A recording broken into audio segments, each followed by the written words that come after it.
ఈ రోజే డౌన్లోడ్ చేయండి. మీ ఫేవరెట్ షోస్ చూడండి. మీ సమస్య, మీ బాధ నాకు అర్థమయ్యాయి. అందుకే మీకు పరిష్కారం చెప్పాలి అనుకుంటున్నాను. ఏంటమ్మా అది? మీ ఊరిలో జాతర జరగాలి, ప్రసాదం తయారు చేయాలి, అమ్మవారికి నైవేద్యం పెట్టాలి, అంతే కదా? అవునమ్మా. మీకు ఇంటి చిన్న కోడలు అవని తెలుసా? తెలుసమ్మా. ఇంతకు ముందు మా ఊరొచ్చి ప్రసాదం కూడా చేసింది.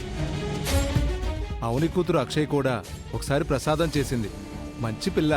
మీ అందరూ మెచ్చే అక్షయ్ని నేనే అయినా కొన్ని రోజులు నేను ఈ రూపంలో ఉండక తప్పదు.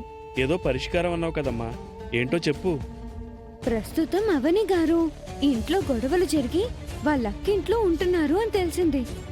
మీరు ఆమె దగ్గరికి వెళ్ళండి, ఆమెను బ్రతిమలాడి జాతరకి రమ్మని చెప్పండి. వేదవతి గారింట్లో ఉన్న అమ్మవారిని ముక్కు పుడకను తీసుకుని రమ్మని చెప్పండి. ఆవిడైతేనే పూజ గదిలో అడుగు పెట్టగలుగుతుంది, అమ్మవారిని ముక్కు పుడకను బయటకి తీయగలుగుతుంది. ఈ సమస్యకు పరిష్కారం చూపించగలిగేది ఆమె మాత్రమే. మీకున్నది ఒకటే దారి. అప్పుడు మీరు యథావిధిగా జాతరను జరిపించుకోవచ్చు. ఎటువంటి ఆటంకము ఉండదు. బయటికి వెళ్ళిపోయిందంటున్నావు, మరి ఇంట్లోకి వచ్చి ఎలా తీసుకురాగలుగుతుంది? ఊరి కోసం పోరాడుతుంది. మన కుటుంబ గొడవలు పక్కన పెట్టండి అత్తయ్య. ఊరికి అన్యాయం చేయకండి. పూజ గదిలోంచి అమ్మవారిని ముక్కు పుడకను పల్లెటూరికి తీసుకుని వెళ్ళనివ్వండి అని మీ అందరి కోసం గొడవ పడుతుంది. అవని గారి గురించి నేను చాలా గొప్పగా విన్నాను. నా మాట నమ్మండి. అవని గారి దగ్గరికి వెళ్ళి ప్రతిమాలండి. మీరామె నొప్పిస్తే ఆమెను ఆ అమ్మవారే రప్పించుకుంటుంది. మంచి సమయంలో మంచి సలహా ఇచ్చావమ్మా. అవునమ్మా, కాసేపు దిక్కు తోచనట్టుగా అయిపోయింది. అవని దగ్గరికి వెళ్ళి మా తీరున మేము మాట్లాడతాం. ఉంటావమ్మా? నువ్వు కూడా మా ఊరి జాతరకు రామ్మా. సరేనండి, ఉంటాను. మంచిదమ్మా. వస్తాం. అమ్మా, అందరూ నీ కాళ్ళ దగ్గరకు వస్తారని చెప్పాను కదా, ఆ విధంగానే నీ దగ్గరికి ఈ కుటుంబం మొత్తాన్ని రప్పిస్తాను. అందుకు నాకు తోడుగా అమ్మవారుంటుంది. అమ్మను ఎలాగైనా అందరితో కలుపుతాను. నేను అమ్మ అందరితో కలిసి ఉంటాం.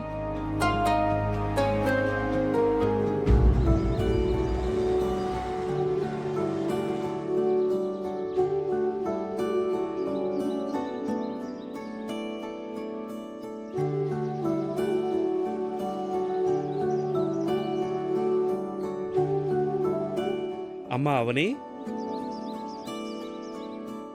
బావున్నారా? మేం బాగుండాలంటే వేదవతి అమ్మగారు మా మీద దయ చూపించాలి. ఆవిడ మాటలు విన్నాక మా అందరికీ దిక్కు తోచనట్టు అయింది. ఏమైంది? త్వరలో జాతర ఉందని ఆనవాయితీ ప్రకారం అమ్మవారిని ముక్కు పుడుకొని తీసుకొని రమ్మన్నాం. అందుకు ఆమె రావడం కుదరదు అంది. జాతరంటే అందరితో నీరాజనాలు అందుకోవడం కోసం పరుగునొచ్చేస్తుంది కదా. ఏమోనమ్మా, ఈసారి వింతగా మాట్లాడారు. ఆ ఇంట్లో అర్చన అని ఒక పాప ఉంది. ఆ పాప ద్వారా నువ్విక్కడున్నావని తెలిసింది. అందుకే నీ దగ్గరకొచ్చాం. ఆ పాప ద్వారా మరో విషయం కూడా తెలిసిందమ్మా. కారణాలేంటో తెలీదు కానీ అమ్మగారు ఇంతకు ముందులా అమ్మవారి గదిలోకి వెళ్ళలేకపోతున్నారంట.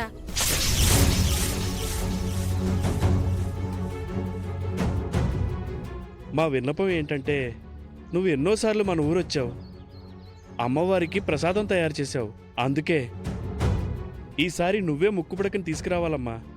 అవునమ్మా, నువ్వు రాకపోతే పల్లెటూళ్ళు వల్లకాళ్ళు అయిపోతాయని నీకు తెలియంది కాదమ్మా. తరతరాల నుంచి మీ కుటుంబమే మాకు దిక్కుగా ఉంది. మమ్మల్ని దిక్కులేనోళ్ళం చేయకండి. అత్తయ్య పూజ గదిలోకి వెళ్ళలేకపోవడం ఏంటి? ఆశ్చర్యంగా ఉంది.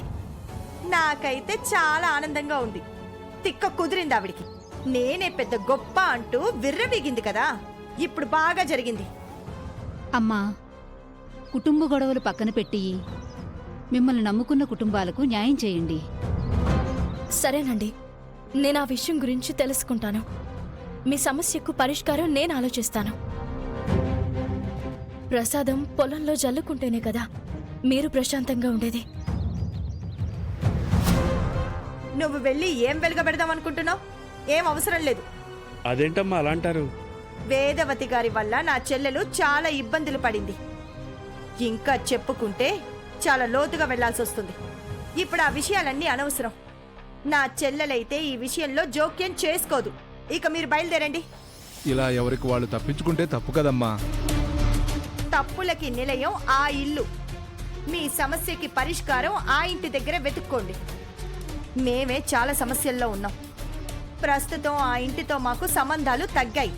అందుకే నా చెల్లెలు వస్తుందని మీరు మాత్రం ఆశలు పెట్టుకోవద్దు. దయచేసి ఇక బయలుదేరండి. అది కాదక్కా. నువ్వు ఇంకేం మాట్లాడుకవని. మీరేం అనుకోకండి, మీరు వెళ్ళండి. ఇంకా వారం రోజుల సమయం ఉందమ్మా. ఇక మీ దయ మా ప్రాప్తం. నిర్ణయం తీసుకుని చెప్పండమ్మా.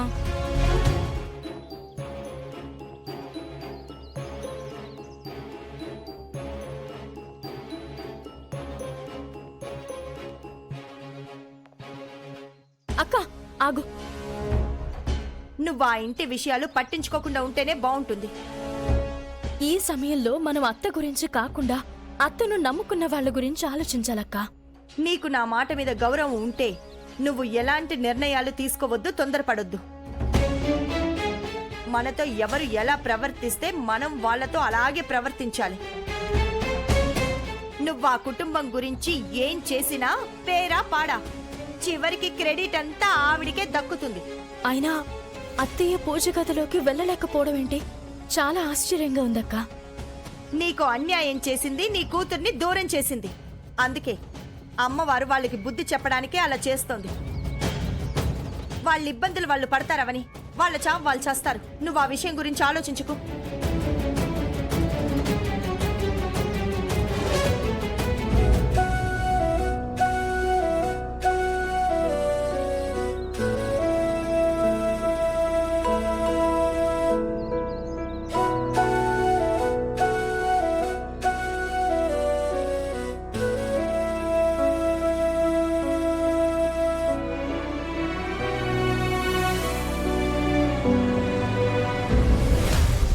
మీరేదో మాట్లాడాలి అన్నారని మీ గురించే ఎదురు చూస్తున్నాను. కోర్టు కేసు విషయంలో మీరు నాకు సహాయం చేశారని నేను మీకు DNA రిపోర్ట్ మార్చిన విషయంలో సహాయం చేశాను. ఓహో, ఆ మనిషి ఈవిడేనా? ఒక ఆడదయ్యుండే మరో ఆడపిల్లకి అన్యాయం చేసింది. ఇలాంటి వాళ్ళని తిట్టినా కొట్టినా బుద్ధి రాదు. ఛే! అప్పుడైతే ధైర్యంగా చేసేశాను కానీ తర్వాత నుంచి భయం వెంటాడుతూనే ఉంది సార్. ఎంతలా మర్చిపోదామని ప్రయత్నం చేస్తున్నా కుదరడం లేదు.